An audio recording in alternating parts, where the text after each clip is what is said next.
شام کی بارش۔ کمرہ ایک بار پھر آوازوں کی سرسراہٹوں سے گونجنے لگا تھا۔ ہر عورت مجھے اپنی طرف انگلی اٹھائے پاگل پاگل کہتی محسوس ہوئی۔ مجھے لگا جیسے وہ سب مجھے آہنی زنجیروں میں جکڑنے کا سوچ رہی ہوں۔ گھبراہٹ اور خوف ایک ہی پل میرے حواسوں میں اڑا دیے تھے۔ میں بے قراری سے پھوٹ پھوٹ کر رو پڑی۔ خالہ میری بدلتی کیفیت کو بخوبی محسوس کر رہی تھیں۔ زرینہ کی جلتی سلگتی باتوں نے ان کی آنکھوں کو بھی نم ناک کر دیا تھا۔ انہوں نے میرا ہاتھ تھاما اور زرینہ کو اپنے راستے سے ہٹاتی کمرے سے باہر نکل آئیں۔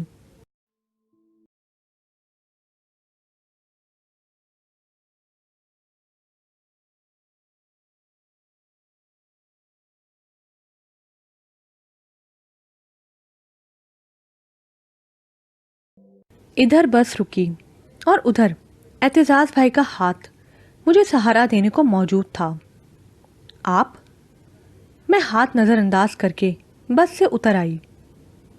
میری استفہامی نگاہ ان کے چہرے پر تھی۔ ہاں میں۔ انہوں نے خفیف مسکراہٹ سے ہاتھ نیچے کر لیا۔ دراصل بیکری سے سموسے لینے آیا تھا۔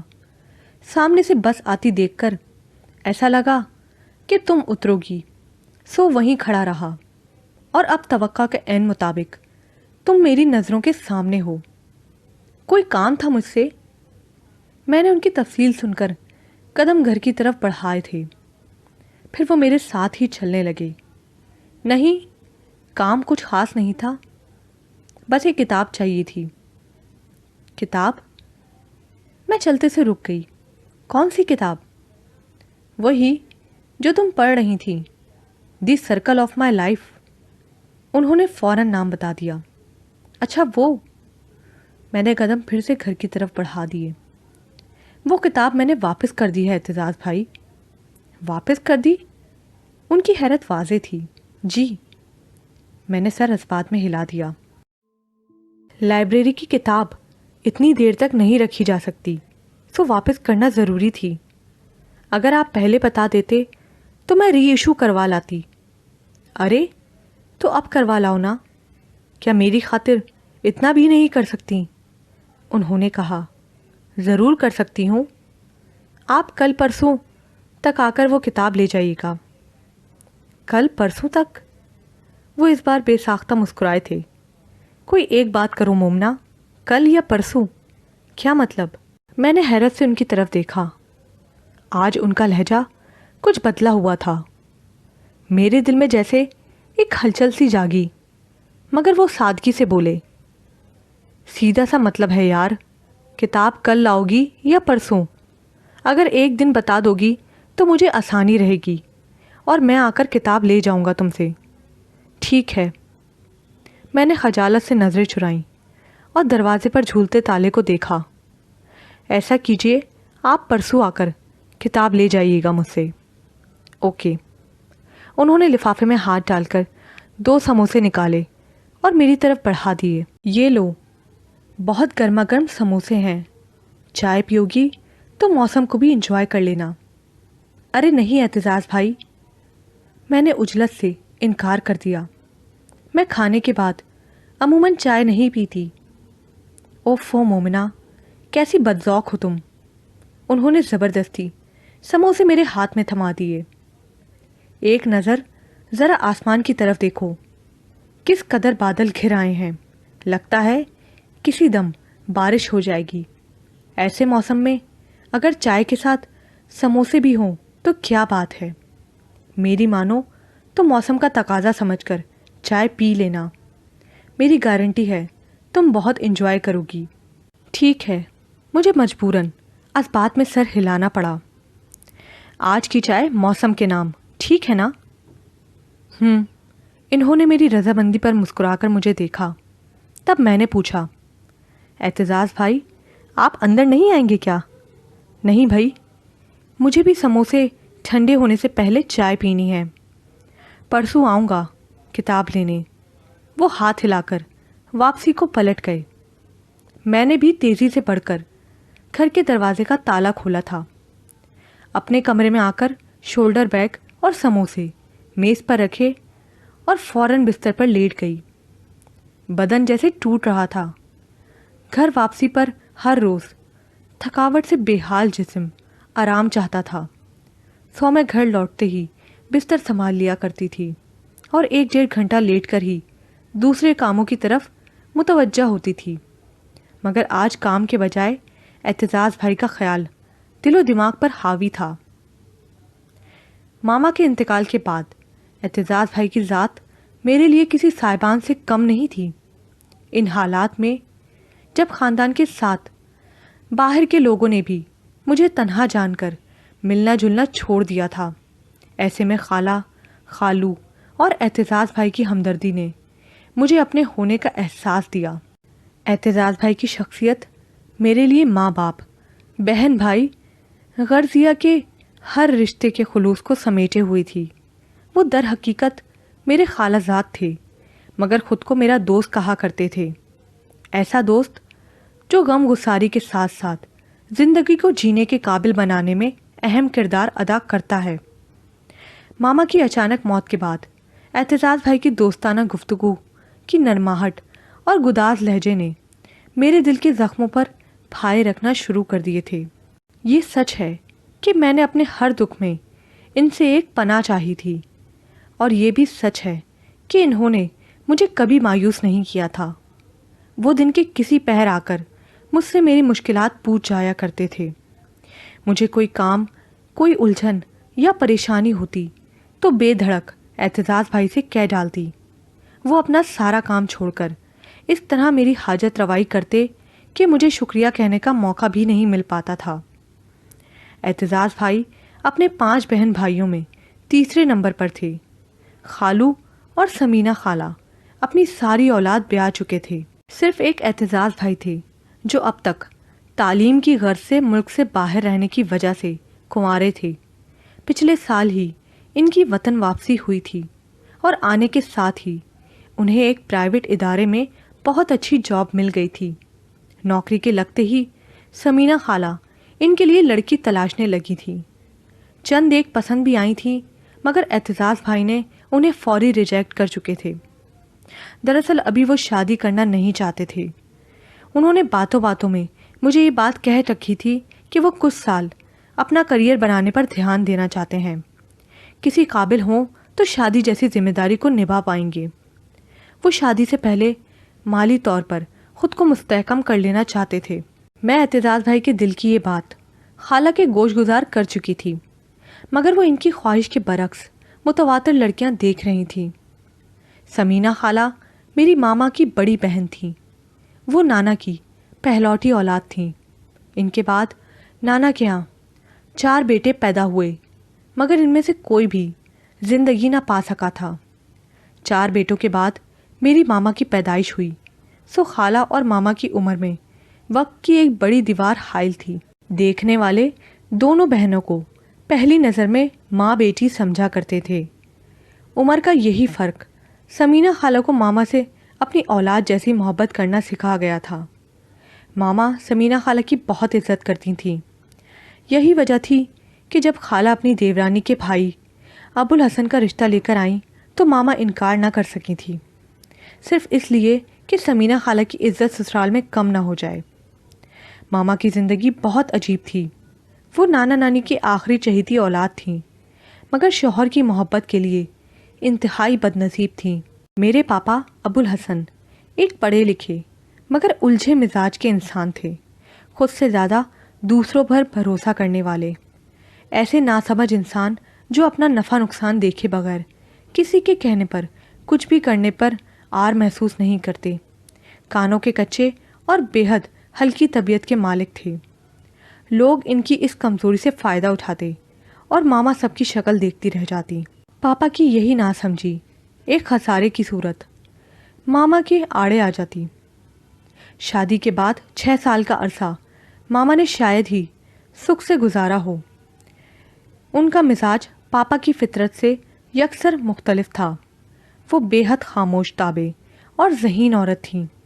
کسی شکوے شکایت کے بغیر انہوں نے پاپا کا ساتھ نبھانے کی پوری کوشش کی تھی، مگر میری 34 سالگرہ کی تقریب میں پاپا ایک عورت کو اپنے ہمراہ لے آئے اور انہوں نے ماما سے اس عورت کا تعارف کرواتے ہوئے کہا، روبینہ، ان سے ملو، یہ میری نصف بہتر ہیں۔ نصف بہتر؟ ماما کی آنکھیں کھلی رہ گئیں۔ آپ یہ کیا کہہ رہے ہیں حسن؟ وہی جو تم سمجھتی ہو۔ پاپا کی مسکراہٹ میں فرق نہیں آیا تھا۔ زری میری دوسری بیوی ہے، یہ آج سے اسی گھر میں رہے گی۔ پاپا کے لفظ انگاروں کی طرح برسے تھے۔ ماما پر جیسے قیامت گزر گئی۔ کیسی آفت گھڑی تھی وہ، جس کا سامنا نہ صرف دشوار تھا بلکہ اتنے بہت سے مہمانوں کی موجودگی میں تماشا بن جانے کا احساس بہت جان سگل تھا۔ ماما کی آنکھیں دریا بن گئیں۔ حسن، آخر میرا قصور کیا ہے؟ ایسی کون سی کوتاہی کی ہے میں نے جو آپ نے دوسری شادی رچا لی؟ بات کوتاہی کی نہیں ہے روبینہ، بات انسانی ہمدردی کی ہے۔ زری کو سہارا درکار تھا، اس نے مجھے پروپوز کیا تو میں انکار نہ کر سکا۔ لیکن آپ ایک شادی شدہ انسان ہیں۔ اس عورت کے پروپوز کو قبول کرتے وقت آپ کو اپنی بیوی اور معصوم بچی یاد نہیں آئی تھی۔ ان کا لہجہ بے نیازی لیے ہوا تھا۔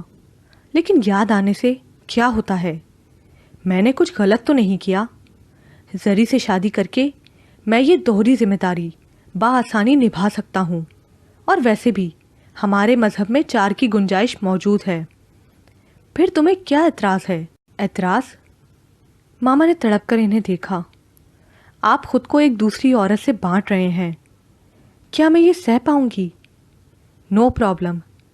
ماما کے احتجاج کے باوجود پاپا کی مسکراہٹ روشن تھی۔ اگر سہ نہیں سکتی تو طلاق لے لوں مجھ سے۔ طلاق؟ ماما نے سہم کر انہیں دیکھا۔ حسن، کیا آپ مجھ پر اب یہ زیادتی بھی کریں گے؟ یہ زیادتی نہیں ہے روبینہ۔ اگر تم مجھے کسی عورت سے بانٹ نہیں سکتی تو طلاق تمہارا حق ہے۔ ویسے بھی مجھے تم سے کئی شکایات ہیں جن کے ازالے کا اب کوئی وقت نہیں رہا۔ ایسے میں اگر ہماری علیحدگی ہو جائے تو کوئی مذائقہ نہیں ہوگا۔ کیا مطلب؟ ماما کی آواز جیسے گھٹ رہی تھی۔ ایسی کون سی شکایات ہیں آپ مجھ سے؟ بہت سی ہیں، اب یہی دیکھ لو۔ موقع محل دیکھے بغیر تم بحث پر آمادہ ہو۔ پھر دوسری اہم بات یہ ہے کہ تم ایک گندی، بسان زدہ عورت ہو۔ دن بھر گھر کے کام کاج کے بعد اپنے شوہر کے لیے بننا سنورنا شاید بھول چکی ہو۔ مجھے لہسن پیاز کی بو سے رچی بسی عورت میں کوئی دلچسپی نہیں ہے۔ دراصل تم میری خواہشات کو پورا کرنے کے قابل نہیں رہیں۔ لوگوں سے ملنا جلنا تمہیں ناگوار ہے۔ میرے کسی دوست کو منہ لگانا پسند نہیں کرتی۔ در حقیقت تم ایک خود غرض عورت ہو۔ ایسا نہیں ہے حسن، میں آپ کی اور آپ کے دوست احباب کی بہت عزت کرتی ہوں۔ میں نے آپ کے گھر کو ہمیشہ بہت چاہت سے سنوارا ہے، آپ کے آرام کا پورا خیال رکھا ہے۔ خدا کے لیے آپ مجھے ایک موقع اور دیجیے، میں آپ کی شکایات دور کرنے کی پوری کوشش کروں گی۔ پلیز حسن، میری معصوم سی بچی پر رحم کیجیے، اس سے باپ کی چھایا مت چھینیے۔ ٹھیک ہے؟ پاپا نے رونیت سے سر اٹھا کر انہیں دیکھا تھا۔ تمہیں مومنہ کی فکر کرنے کی ضرورت نہیں ہے، وہ میرے پاس رہے گی۔ البتہ تمہارے پاس اب کوئی موقع نہیں رہا، سو میں تمہیں طلاق دیتا ہوں۔ پاپا نے اس خوشیوں بھری تقریب اور ماما کی فریاد کا خیال کیے بغیر انہیں اپنی زندگی سے یوں نکال پھینکا جیسے دودھ سے مکھی کو نکالا جاتا ہے۔ وہ پھونچکی سی ہو کر اپنے شوہر کو دیکھتی رہ گئیں، جو نئی بیوی کی رفاقت میں پلٹ کر ہنستے مسکراتے محفل کی رنگینی میں گم ہو چکے تھے۔ خاندان کے لوگ منہ میں گھنگھنیاں بھرے یہ سارا تماشا دیکھ رہے تھے۔ کسی کے منہ سے ہمدردی کا کوئی لفظ نہ نکل سکا تھا۔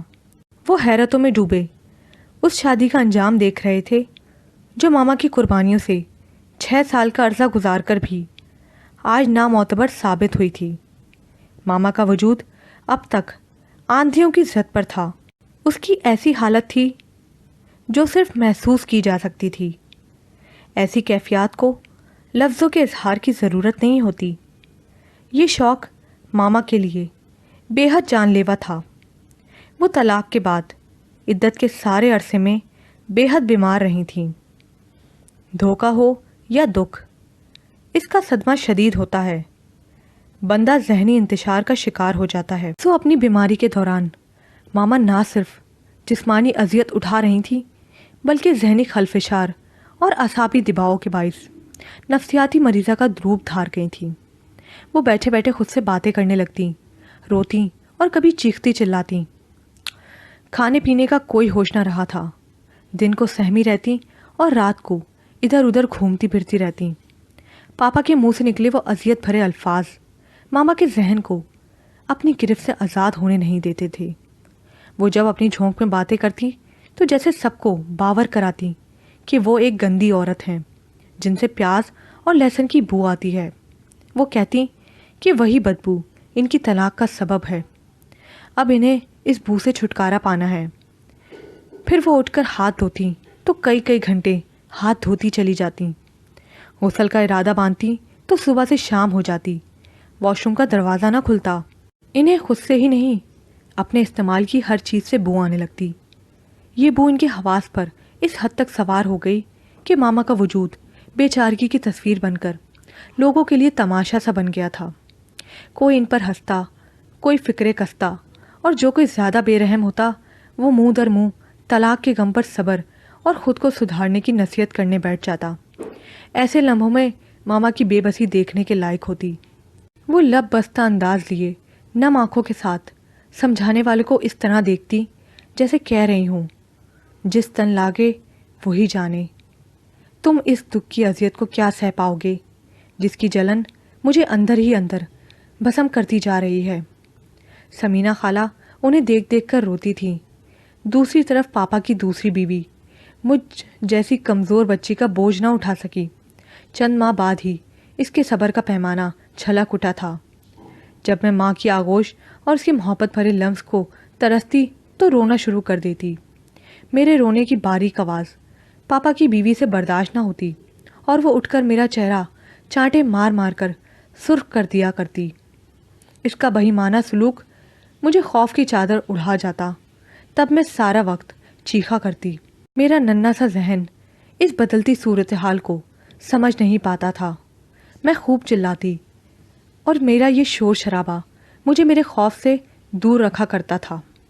مما کی عدت پوری ہوئی تو وہ ایک بار اپنی ممتا کے ہاتھوں مجبور ہو کر مجھ سے ملنے پاپا کے گھر چلی آئیں۔ یہ وہ وقت تھا جب مجھ جیسی 4 سالہ بچی بھوک سے نڈال ہو کر ایک آواز روئے جا رہی تھی۔ میری ری ری پاپا کی بیوی کی برداشت آزمانے لگی تو اس نے اٹھ کر حسب سابق مجھے روئی کی طرح دھنک ڈالا۔ وہ یہ سمجھنے سے قاصر تھی کہ میرا رونا کسی تکلیف سے نہیں، صرف بھوک کی شدت کی وجہ سے تھا۔ دروازے کے در سے جھانکتی میری ماں کا دل یہ منظر دیکھ کر جیسے پھٹ گیا تھا۔ وہ لپک کر اندر آئیں اور مجھے سینے سے لگا کر بے حساب سے سکنے لگی۔ مجھ پر ظلم ڈھاتی سوتیلی ماں سے ایک لفظ احتجاج کا کہنے کی ہمت بھی نہیں تھی ان میں۔ ماما کے اس طرح اچانک سامنے آنے اور زاروں قطار رو دینے نے زری بیگم کی برداشت کو یکسر ختم کر ڈالا۔ وہ پہلے ماما پر خوب چیخی چلائیں، پھر میرے لاغر سے منخی سے وجود کو ماما سمیت دھتکارتے ہوئے بولیں، جاؤ دفع ہو جاؤ یہاں سے اور اس منحوس بچی کو بھی لے جاؤ۔ اس گھر کو اس نامراد کی کوئی ضرورت نہیں ہے۔ ارے زندگی عذاب کر چھوڑی ہے تمہاری اس اولاد نے۔ میں نے دن رات ایک کر دیا اس مردود کی دیکھ بھال میں، اور یہ ہے کہ ایک پل جو چپکی ہو کر بیٹھی ہو۔ سارا دن اسی ہٹر بھونگ میں گزر جاتا ہے۔ توبہ ہے چھٹانک بھر کا وجود اور آواز ایسے جیسے فل والیوم کا لاؤڈ اسپیکر فٹ کر دیا ہو گلے میں، کان چھید کر رکھ دیے ہم سب کے۔ بس بہت ہو گیا روبینہ بیگم، اٹھاؤ اس جنجال کو اور نکل جاؤ اس گھر سے، دوبارہ اپنی شکل کبھی مت دکھانا۔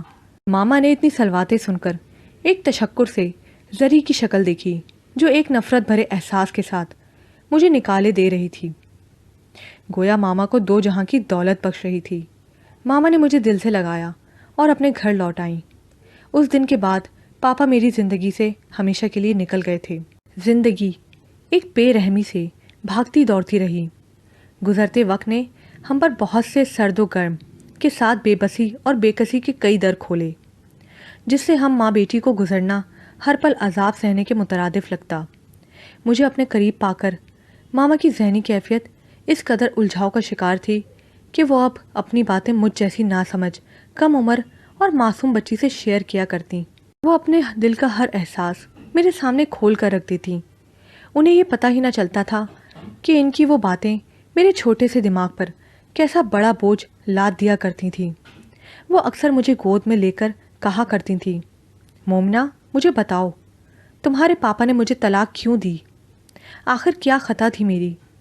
میں تو بہت باوفا تھی، شاید اس لیے کہ میں تمہارے باپ کو سمجھ ہی نہ پائی تھی، اور سمجھتی بھی کیسے؟ وہ عجب بے حس آدمی تھا، مجھ سے نفرت کرتا تھا اور نہ ہی محبت۔ 6 سال کا مختصر عرصہ اس نے جیسے کسی ڈیوٹی کی طرح نبھایا تھا۔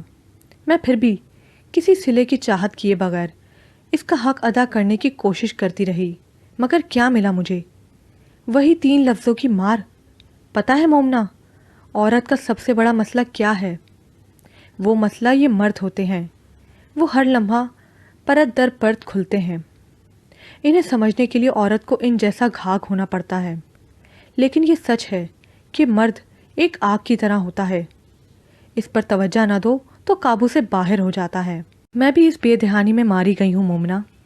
میں دیکھ ہی نہ پائی کہ دوسری عورت کب اس آگ میں کود کر میرا گھر پھونکے بیٹھ گئی، اور مجھے دیکھو میں کتنی کمزور اور بزدل نکلی کہ ایک پرائی عورت سے اپنے گھر اور شوہر کو نہ بچا سکی۔ وہ کس آسانی سے میری زندگی چرا کر لے گئی اور مجھے عمر بھر کے لیے بے سکون کر گئی ہے۔ مومنہ مجھے سکون کیوں نہیں ملتا؟ میں کب تک اس بو کے حصار میں قید رہوں گی جس نے میری زندگی کو زندگی نہیں رہنے دیا؟ آخر میں کب سکھ سے جی پاؤں گی؟ وہ پھوٹ پھوٹ کر روتی اور روتی چلی جاتی۔ میں بے بسی کے حصار میں گھر کر ان کے تر رخساروں پر ہاتھ پھیرتی رہتی۔ میری سوچ اتنی محدود تھی کہ میں اپنی ماں کو تسلی کے لیے تشفی کا کوئی جملہ کہنے کا سلیقہ بھی نہیں رکھتی تھی۔ شاید اسی لیے ماما کی ذہنی حالت دن کے کسی پہر کنٹرول سے باہر ہو جاتی۔ میری سوچ اتنی محدود تھی کہ میں اپنی ماں کو تسلی کے لیے تشفی کا کوئی جملہ کہنے کا سلیقہ بھی نہیں رکھتی تھی۔ شاید اسی لیے ماما کی ذہنی حالت دن کے کسی پہر کنٹرول سے باہر ہو جاتی۔ ایک نفسیاتی مریضہ ہونے کے باوجود ماما نے میری تعلیم و تربیت بہت لاڈ سے کی تھی۔ وہ پڑھی لکھی عورت تھیں۔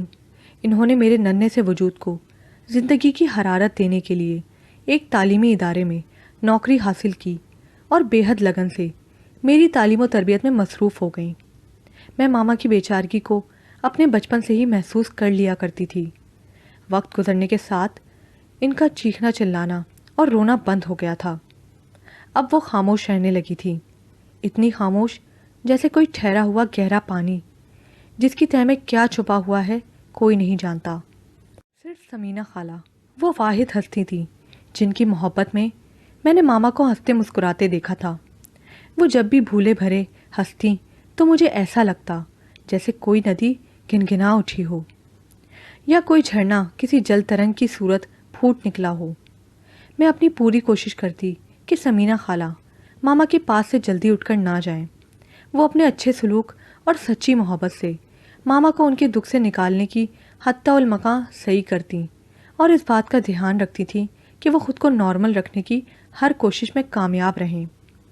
جب میرا FSC کا رزلٹ آؤٹ ہوا تو میں ایک نمایاں پوزیشن لے کر کامیاب ہوئی۔ میرے پاس ہونے کی خبر نے ماما کے چہرے کو جیسے سوفشانی بخش دی تھی۔ وہ مجھے ہمراہ لیے مٹھائی کا ڈبہ تھامے بہت تیزی سے سمینہ خالہ کے گھر جا پہنچی تھی، جہاں اتفاق سے محلے کی ایک عورت اپنے کسی گھریلو مسئلے کے حل کے لیے خالہ سے مشورہ کرنے کو آئی بیٹھی تھی۔ ماما کو آتا دیکھ کر وہ بھی ان کی جانب متوجہ ہو گئی۔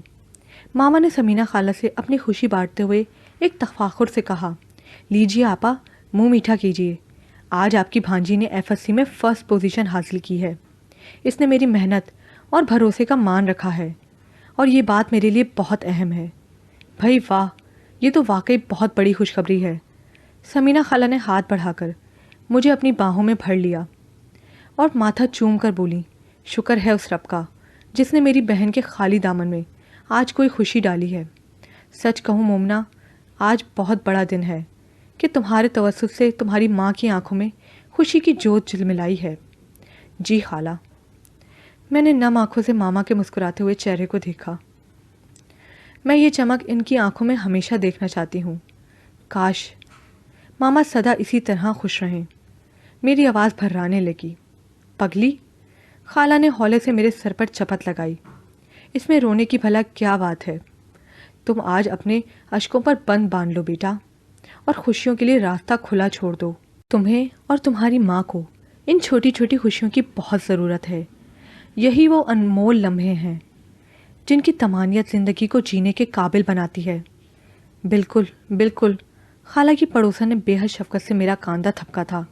اپنی ماں کی خوشی کے لیے تمہیں ہمت باندھنا ہوگی بیٹا۔ تمہاری ماں اپنے پاگل پن کے ساتھ تمہیں پال پوس رہی ہے۔ کیا یہ بڑی بات نہیں ہے؟ کیا مطلب؟ مجھ سے پہلے خالہ نے ناگواری سے انہیں دیکھا تھا۔ ان کا آخری جملہ نہ صرف میرا موڈ غارت کر گیا تھا بلکہ ماما کے چہرے کا رنگ بھی اڑا گیا تھا۔ آخر تم کہنا کیا چاہتی ہو بانو بیگم؟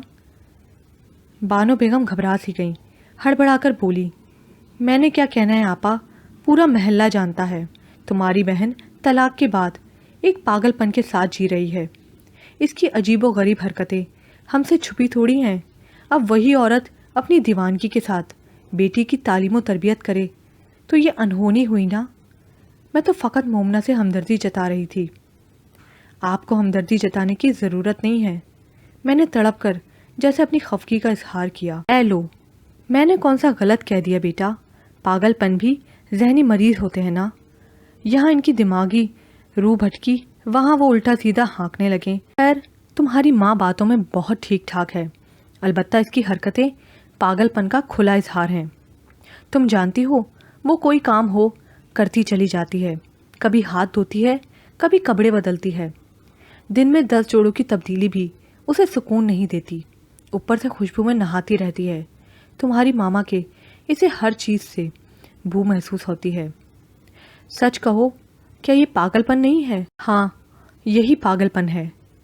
ماما کی لرزتی آواز نے مجھے اور سمینہ خالہ کو کچھ بھی کہنے نہیں دیا۔ وہ اشکبار آنکھوں سے بانو کی طرف دیکھ رہی تھیں اور ایک بے چارگی سے کہہ رہی تھیں، آپ کا شکوہ بجا ہے بہن، مگر میں کیا کروں؟ مجھ سے لہسن پیاز کی بو آتی ہے، اسی لیے میں نہائے بغیر نہیں رہ سکتی۔ خوشبو لگانا میری ضرورت ہے، کیا کروں؟ سب شکوہ کریں گے تو کہاں جا کر چھپوں گی؟ میرے پاس چھپنے کی کوئی جگہ بھی نہیں ہے۔ ہائے اللہ! سمینہ خالہ کا دل کٹ کر رہ گیا۔ وہ بلکتی ہوئی آگے بڑھی اور ماما کو گلے لگا کر بولی، روبینہ، کب آتی ہے تم سے کوئی بدبو؟ یہ کیا وہم پال کر بیٹھ گئی ہو؟ کیوں خود کو ہلکان کرتی رہتی ہو؟ یہ وہم نہیں ہے آپا۔ ماما نے ایک جھٹکے سے خالہ کی باہوں سے خود کو دور کیا۔ اف، کیسی اذیت دی ہے پاپا نے اپنی زبان سے آپ کو، نہ جانے اس شخص کو خدا کیسے معاف کرے گا۔ مومنہ، سمینہ خالہ نے اپنے دوپٹے سے آنکھیں پوچھ کر مجھے پکارا، حوصلہ کرو بیٹی، جاؤ اپنی ماما کو گھر لے جاؤ، میں شام کو تمہاری طرف آؤں گی، پھر بات کریں گے۔ فی الحال تم جا کر روبینہ کو نیند کی دوا دے دو، ورنہ وہ گھنٹوں اس خیال کے ساتھ بیٹھی رہے گی کہ اس کی وجہ سے تمہارا گھر کہیں برباد نہ ہو جائے۔ ماں ماں ہوتی ہے بیٹا، گود اور گہوارے کی عملی صورت۔ اسے اپنے بچے کی فکر لگی رہتی ہے۔ میری بہن بہت حساس عورت ہے اور یہی حساسیت اس کی کمزوری بن کر اسے کہیں کا رہنے نہیں دے گی۔ اس بدلتی صورتحال نے خالہ کی پڑوسن کو بھی ایک خلش میں مبتلا کر دیا تھا۔ وہ مجھ سے کچھ کہنا چاہتی تھی، مگر میں ماما کا ہاتھ تھام کر سمینہ خالہ کے گھر سے نکل آئی۔ کس خوشی سے ماما مٹھائی لے کر وہاں گئی تھیں اور اب کس بے چارگی کے ساتھ مجھ سے بندھی چل رہی تھیں۔ ان کی آنکھوں میں جلبلاتی خوشی کی جوت بجھ چکی تھی۔ اگر کچھ تھا تو ایک بے بسی تھی جو شوہر کی اذیت بھری باتوں کی باز گشت بن کر ان کے وجود سے لپٹ گئی تھی۔